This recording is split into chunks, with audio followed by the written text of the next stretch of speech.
Good day everyone. Today we will discuss of my group about the rise of new empire and I'm the one of the presenter of the group. So let's proceed to our discussion. Section 4. The rise of new empire. The rise of new empire refers to the emergence and consolidation of powerful states or kingdoms that reshape political, economic, and social landscape throughout history. Such empires often occurs due to a combination of military conquest, strategic alliance, and advancement in governance technology or culture. So, what is a satrapy? A satrapy is a province or administrative region governed by a satrap, a provincial governor in ancient empires, particularly notable in the Persian Empire. So let's proceed to satrapy. The purpose of satrapy. So, the primary purpose of a satrapy was to streamline governance and administrative overlords in diverse territories.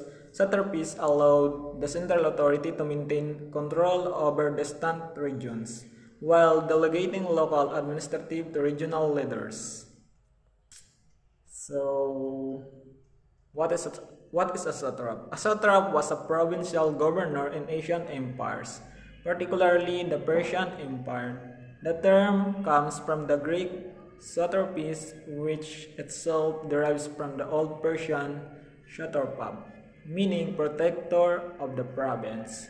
So they are the five key roles and function of satrap. First is governance, military responsibilities, economic management, diplomatic role, and the last is autonomy and control. So let's proceed to monarchy. What is monarchy? Monarchy is a political system based upon the undivided sovereignty or rule of a single person. The term applies to states in which supreme authority is vested in the monarch. An individual ruler who function as the head of state and who achieve his or her position through hereditary. So they have five types of monarchy. First is absolute monarchy. What is absolute monarchy? An absolute monarchy is a form of government in which a single person, usually a king or queen, hold absolute autocratic power. In absolute monarchies, the succession of power is typically hereditary or namamana, which the throne passing among members of a ruling family. Arising during the Middle Ages, absolute monarchy prevailed in much of Western Europe by the 60th century, along with France as epitomized by King Louis XIV. Absolute monarchs ruled other European countries, including England, Spain, Russia, and Austria. The prevalence of absolute monarchies fell sharply after the French Revolution, which gave rise to the principle of popular sovereignty or government by the people. So let's proceed. The second one is constitutional monarchy. What is constitutional monarchy? Constitutional monarchy, also known as limited monarchy, parliamentary monarchy, or democratic monarchy, is a form of monarchy in which the monarch exercises their authority in accordance with a constitution and is not alone in making decisions. Constitutional monarchies differ from absolute monarchies, in which a monarch is the only decision maker, in that they are bound to exercise powers and authorities within limits prescribed by an established legal framework. The third one is elective monarchy. So, What is elective monarchy? An elective monarchy is a monarch ruled by a monarch who is elected in contrast to a hereditary monarchy in which the office is automatically passed down as a family inheritance. The manner of election, the nature of candidate qualifications, and the electors vary from case to case.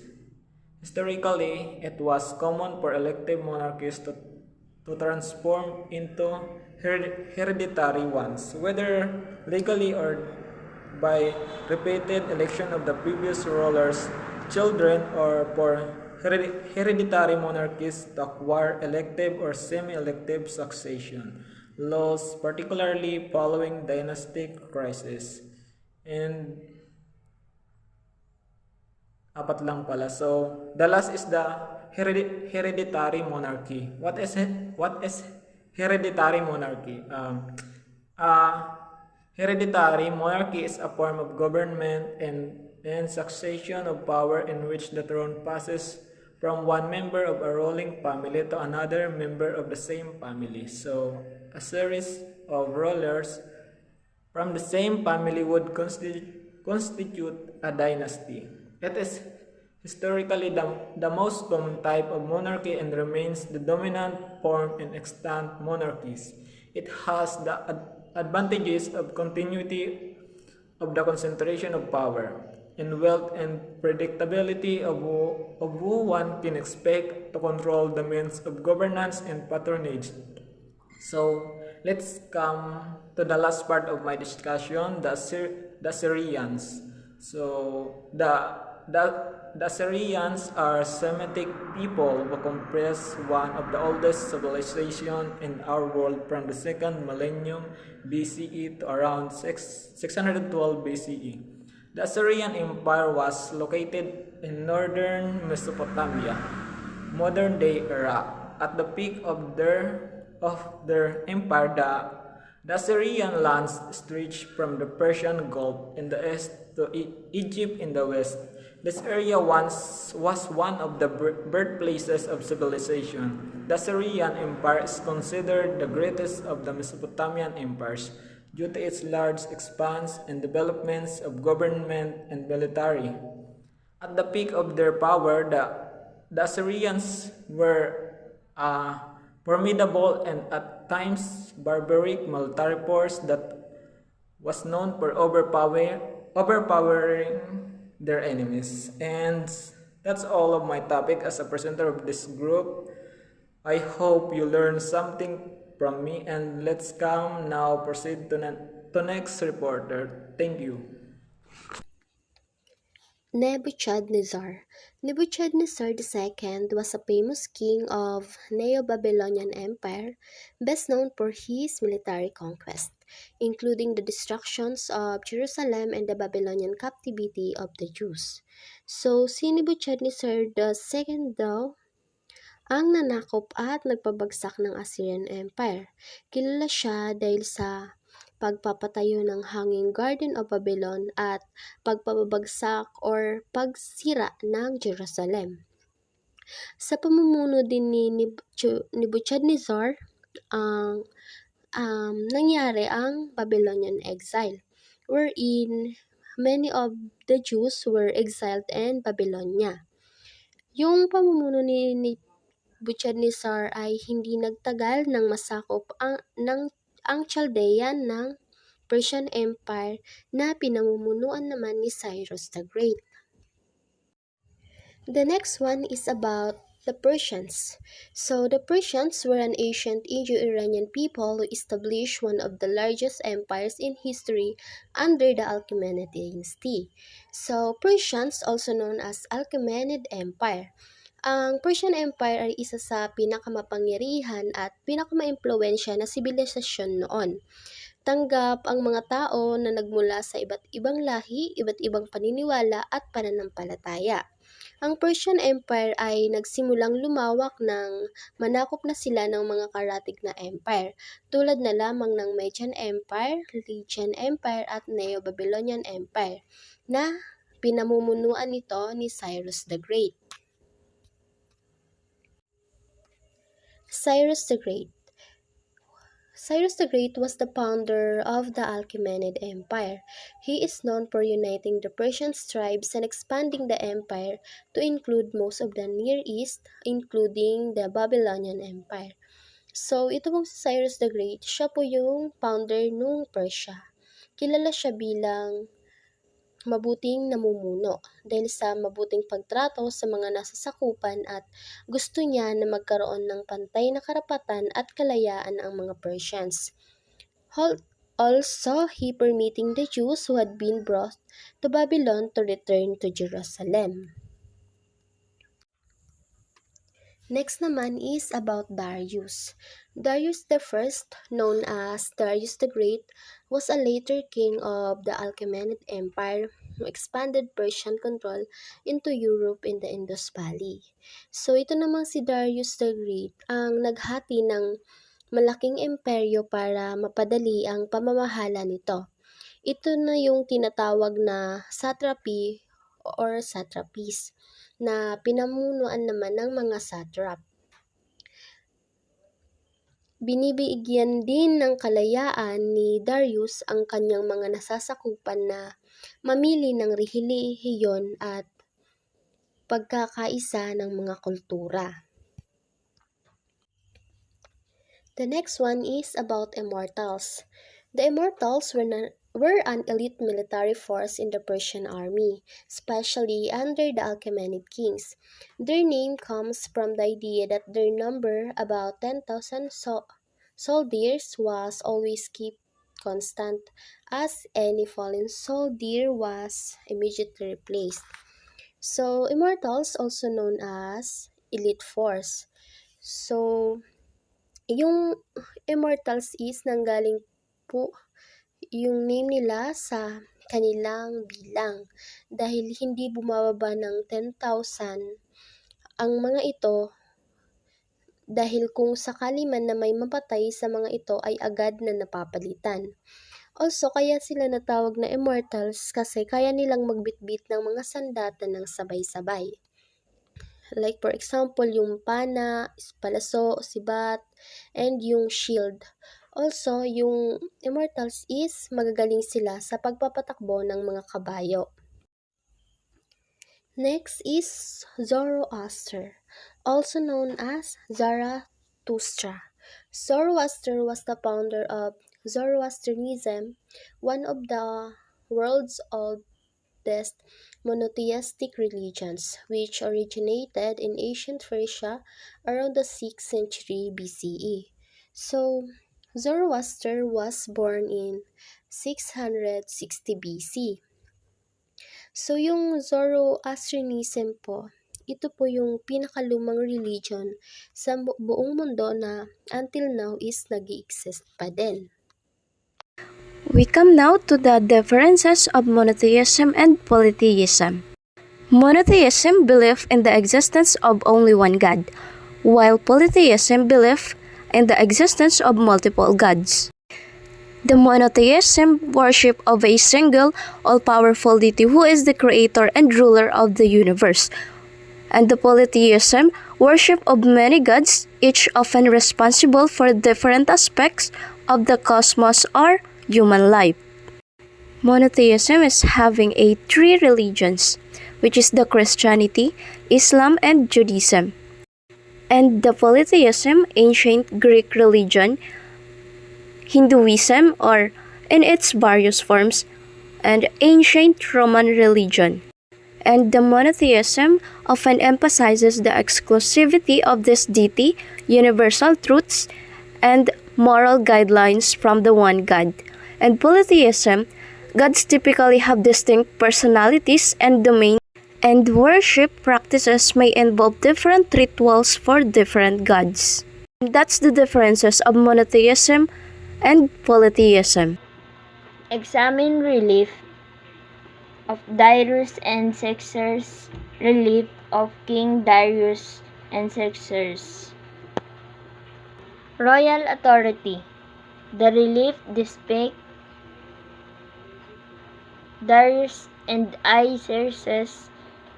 I am grand and authorized manner emphasize their role as supreme rules of the. Ang mga relief na ito ay nagpapakita ng Darius at Xerxes sa isang pamamaraan ng mga mahalagang figurang na nagpapakita ng kanilang papel bilang mga supreme at may-ari ng mundo. Persian Empire, their regal posture and attire signify their highly status and command over their subjects. Ang kanilang majestikong posisyon at kasuotan ay nagpapakita ng kanilang mataas na katayuan at kapangyarihan sa kanilang mga mamamayan. Order and justice.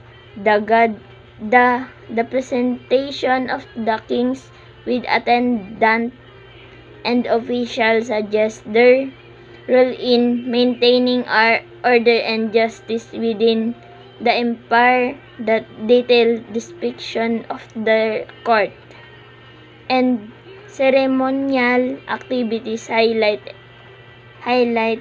the organized and hierarchical nature of Persian governance.